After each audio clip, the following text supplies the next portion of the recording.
जो पोजीशन है आकाश पटेल की, ये पूरी की पूरी एजेंसी को हिला देंगे। इंडियन बैकग्राउंड का बंदा है। Place your hand on the guitar and raise your right hand. I do solemnly swear.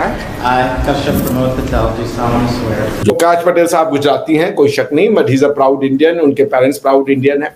Now he is a proud American. और FBI का 10 साल के लिए उनको डायरेक्टर बना दिया गया है। ट्रम्प साहब बहुत क्लोज कॉन्टेस्ट था, 49-51 से जीते हैं वो। जिस तरह से डोनाल्ड ट्रम्प एरिया को देखता है, रीजन को देखता है, it is very India centric.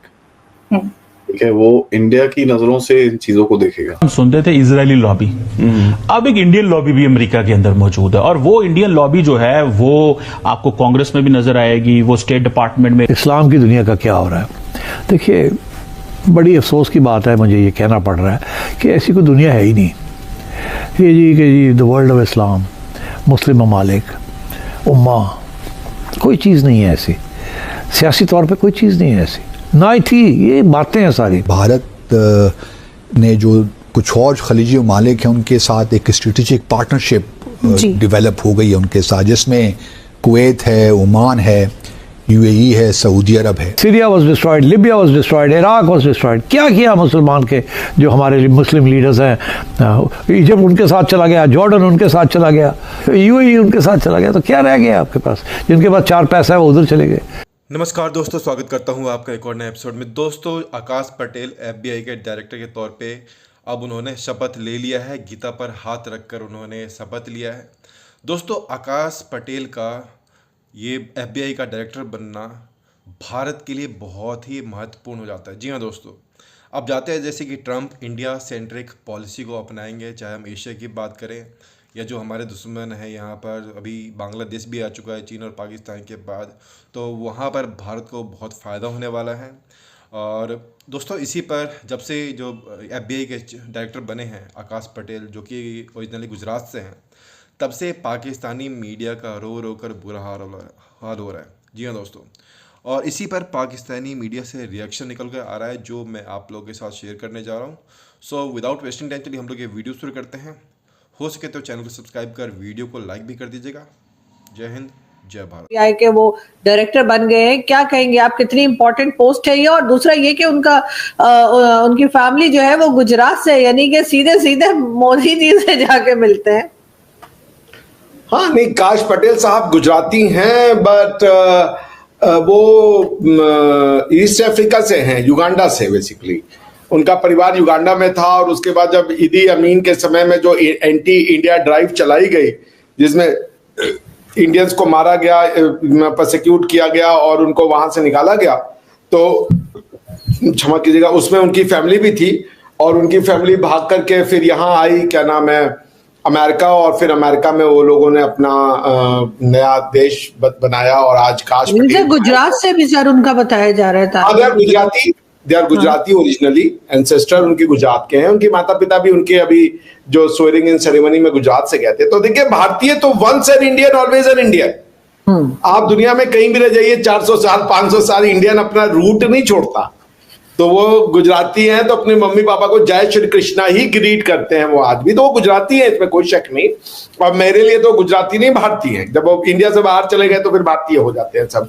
Gujarati एक लोकल आइडेंटिटी है, जो बस इंडिया में वोट कास्ट करने तक ही इसकी वैल्यू है। बाकी India is one for every Indian, चाहे वो आप नागालैंड से हो, चाहे वो आप तमिलनाडु से हो, चाहे आप यूपी बिहार से हो, कहीं से भी हो, कश्मीर से हो, मणिपुर से, कोई फर्क नहीं पड़ता। यहाँ पे एक वक्त होता था, हम सुनते थे इजरायली लॉबी, अब एक इंडियन लॉबी भी अमेरिका के अंदर मौजूद है, और वो इंडियन लॉबी जो है वो आपको कांग्रेस में भी नजर आएगी, वो स्टेट डिपार्टमेंट में जो प्रेसिडेंट आता है वो बहुत सारी एग्जीक्यूटिव जो है, as an executive head of the government state जो है वो अपॉइंटमेंट्स करते हैं, उनमें भी आपको नजर आएंगे। फॉर एग्जांपल, आपने तुलसी गैबर्ट को देखा, जो मोदी साहब की दोस्त हैं। पहले नरेंद्र मोदी जब गए हैं, अभी तो पहली मुलाकात right after the confirmation of the senate Tulsi Gabbard ने मोदी साहब से की। और तुलसी गैबर्ट नाजरीन वो डायरेक्टर नेशनल इंटेलिजेंस है, 22-24 महकमे उसके अंदर, सारी की सारी 18 जो एजेंसियां वो उनके नीचे हैं। फिर आकाश पटेल FBI के हेड है। फिर जो अभी जो जिस बंदे ने डोनाल्ड लू को रिप्लेस रिप्लेस किया है, ठीक है जी, मशहूर डोनाल्ड लू को रिप्लेस किया। He is also south Asian.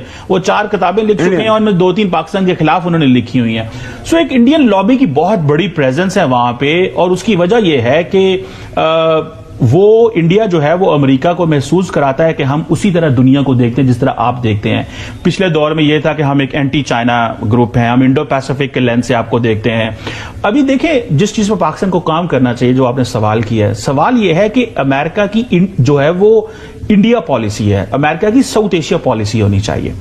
जो इंडिया पॉलिसी है उससे, वो तो एक मुल्क है ना भाई, आपने एक साउथ एशिया की पॉलिसी होनी चाहिए जिसमें जो नजर नहीं आ रही। फॉर एग्जांपल, ये जो क्वेश्चन आया था ट्रांसनेशनल रिप्रेशन का, बहुत सारे जो इंडियन डीप स्टेट जो है उसने बंदों को मारने की कोशिश की कनाडा और अमेरिका में, हम लोग उसमें, वो कांग्रेस में उस इश्यू को उठाया गया, और मेरी इत्तला के मुताबिक हमने उसमें थोड़ी कमजोरी कोताही की। उसको यूनाइटेड नेशंस के प्लेटफॉर्म से उठाना चाहिए था। अभी तो हम नॉन परमानेंट मेंबर है यूएन सिक्योरिटी काउंसिल के, हम al Qaeda and Islamic state sanctions committee के भी मेंबर है, हम तो बहुत कुछ कर सकते हैं, उसको हमें उठाना। सो अमेरिका की जो अप्रोच है, एक तो वो इंडियन लॉबी बड़ी इन्फ्लुएंस आ गई है, बहुत सारी एग्जीक्यूटिव ब्रांच में है, थिंक टैंक्स में और इन जगहों में चली गई है, मीडिया के अंदर, और जैसे जेडी वैंस की जो वाइफ है वो भी एक इंडियन है, तो वो एक बड़ा वो है। दूसरा, उन्होंने पिछले कुछ अरसे से अपने आप को बताया जी हम एंटी चाइना है, हम तो कम्युनिज्म के खिलाफ हैं, हम तो लार्जेस्ट डेमोक्रेसी हैं, हम आपका जो इंडो पैसिफिक का व्यू है वो शेयर करते हैं, और फिर क्वाड जैसे कोऑर्डिनेटेड सिक्योरिटी डायलॉग जैसे प्लेटफॉर्म भी बने। बड़ी अफसोस की बात है, मुझे ये कहना पड़ रहा है कि ऐसी कोई दुनिया है ही नहीं।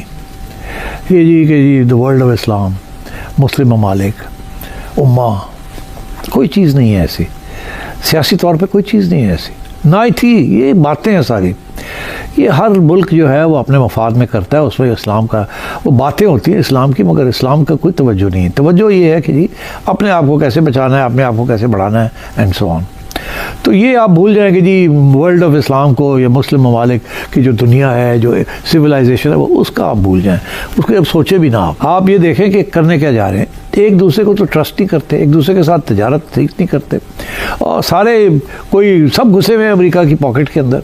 कौन सा मुल्क है इस्लामिक जो कि अमेरिका का चले अब मोहताज नहीं है, और लफ्ज़ मैं नहीं इस्तेमाल करता, वो मुझे बताएं। एक इंडोनेशिया है जो कि थोड़ा बहुत न्यूट्रल अपना रोल अदा कर रहा है, वहाँ आप कह सकते हैं it's one of the biggest Islam Muslim countries, but वहाँ भी is a way of dealing with it. हम तो बिल्कुल मोहताज है, and so many all this countries in the middle east, they can't do without the Americans. तो क्या होगा मुस्लिम वर्ल्ड का, वही जो पहले होता जा रहा है, और भी होगा ऐसे ही। हमने क्या किया, countries were destroyed, Syria was destroyed, Libya was destroyed, Iraq was destroyed. क्या किया मुसलमान के जो हमारे मुस्लिम लीडर्स हैं, इजिप्ट उनके साथ चला गया, जॉर्डन उनके साथ चला गया, यूएई उनके साथ चला गया, तो क्या रह गया आपके पास? जिनके पास 4 पैसा है वो उधर चले गए और चुप करके बैठे रहे जब when the other countries of the middle east were being destroyed. तो इसलिए प्लीज़, मैं don't want to hear about the Muslim Umma.